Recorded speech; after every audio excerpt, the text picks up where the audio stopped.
कई बार अपन कहते हैं कि नहीं ये बापड़ा, ये कोई बापड़ा नहीं है, कोई बापड़ा नहीं है।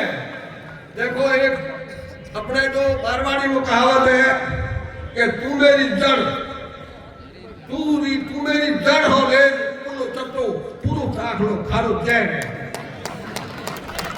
ध्यान रखा, विशेष कर ध्यान रखा। जो एक बार 20वां बार एक भारत की सुरक्षा को आहत करने वाला जो सत्ता के पिछली समय की सत्ता के सत्ताधीशों के साथ उनका पीए पकड़ा गया, सबको ध्यान है। तब उस टाइम मैंने एक प्रेस वार्ता की थी।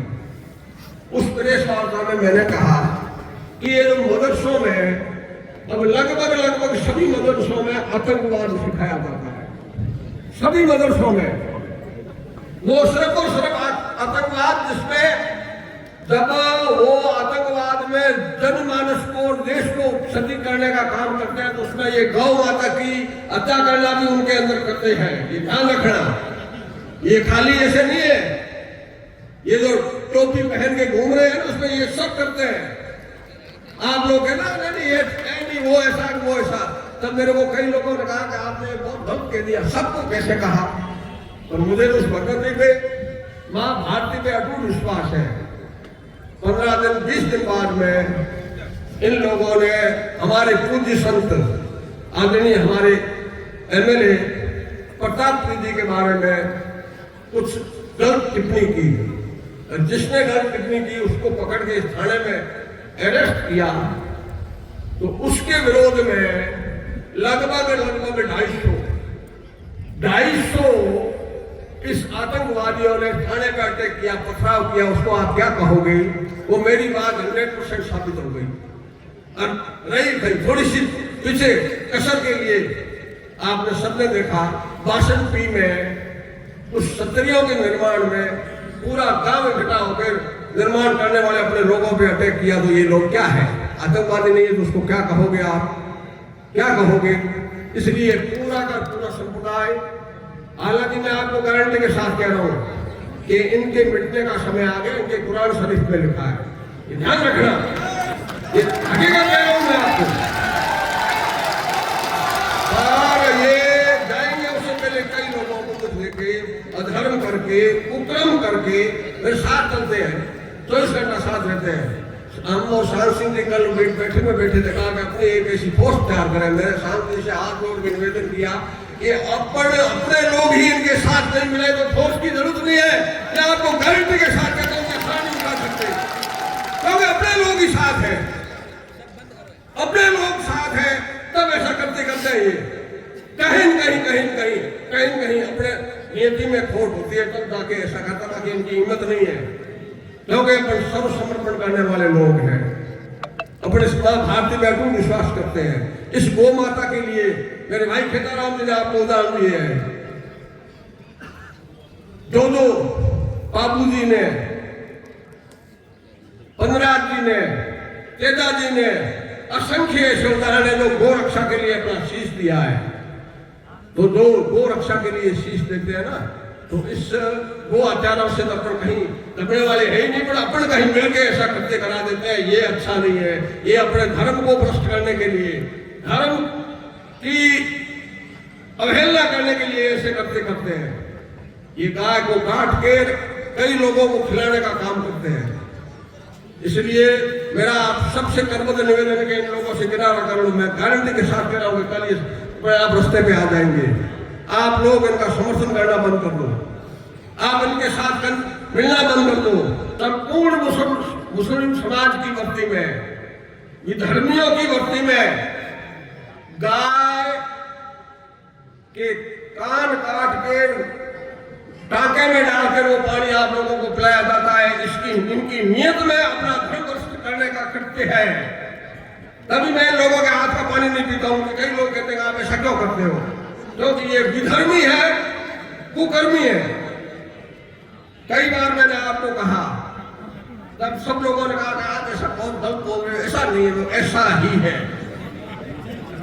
ये इनका एक ही कृत्य है कि हिंदू समाज आहत कैसे हो, गाय काटने का, ये गोवंश काटने का जो इन्होंने कृत्य किया है, इसका दंड मुझे पूर्ण विश्वास है कि हमारी सरकार और हमारा प्रशासन देगा। और मैं आप सब लोगों से आह्वान करता हूं, इस गाय के लिए अपन शीश देते आ रहे हैं, तो ये ऐसा करते नहीं हो, इसके लिए आप सबको सजग रहना पड़ेगा। यही मेरा आपसे करबद्ध निवेदन है। इस विधानसभा से 2 बार एमएलए कौन बन के गया कांग्रेस से? वो कैसे बना?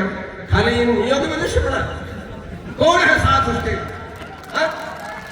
कौन है? तो ये इन चीजों का ध्यान रखें। फिर वो लोग गाय नहीं काटेंगे तो क्या करेंगे? भाई वो गाय काटने का ही तो काम करेंगे ना। उनको सबल कौन दे रहा है? शक्ति कौन दे रहा है? इसलिए मेरा आप सबसे करबद्ध निवेदन है।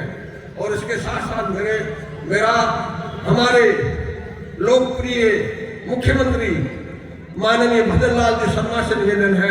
और हालांकि वो शर्मा जी ये काम कर रहे हैं क्योंकि वो भगवान श्री कृष्ण जी गोवर्धन के संरक्षक के आशीर्वाद से राजस्थान के मुख्यमंत्री बने हैं।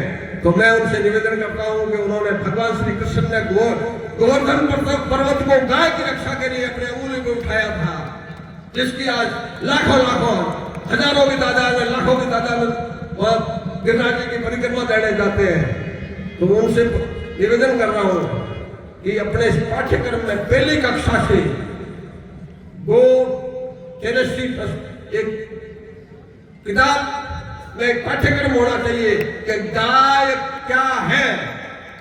जैसे रामचरितमानस है वैसे भी गाय चरितमानस एक पाठ्यक्रम होना चाहिए पहली कक्षा से, ताकि गाय का महत्व, आज नारायण जी ने पूरी बात बताई कि गाय के घी का, गाय के गोबर का, गाय की चमड़ी का, गाय के खाद का कितना उपयोग है। ये व्यवस्थाएं, ये आम जन में जागृति होनी चाहिए। आज का दुर्भाग्य देखो, एक समय था इस गाय की रक्षा के लिए लोगों ने अपना सब कुछ न्यौछावर करके 25 जैसे काल में मतलब अपना घर छोड़ कर गायों को बचाने के लिए निकले थे। आज क्या है, गाय दूध देते देते जिस दिन दूध देना बंद कर देती गाय को निकाल सकते हैं, तब ये ऐसा करते होता है।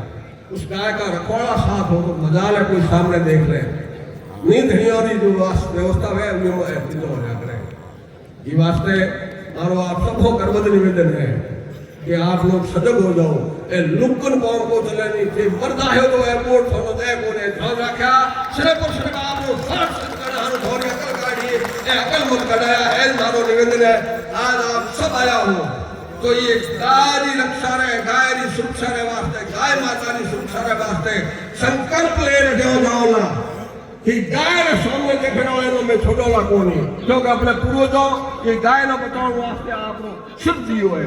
ये वास्ते आप सब हमारो करबद्ध निवेदन है कि आप आज एक छोटे से आह्वान वाले गाय की शिक्षा वास्ते मुझे बहुत बड़ी खुशी है कि आज पूरा कोंकण 100% मंदिर साथ साथ पूरा कोंकण आज ये सभा में आयो है। नहीं तो एडो कार्यक्रम कभी नहीं रही। वास्ते आप सब लोगों को करबद्ध निवेदन है कि गाय की शिक्षा वास्ते आप एक कोई दिक्कत है वोट दवे भार दो भाई, देश बचना चाहिए, समाज बचना चाहिए, भारत की शक्ति बचनी चाहिए। इसलिए आप सब आज बुलाया ये वास्ते आपको बहुत बहुत धन्यवाद।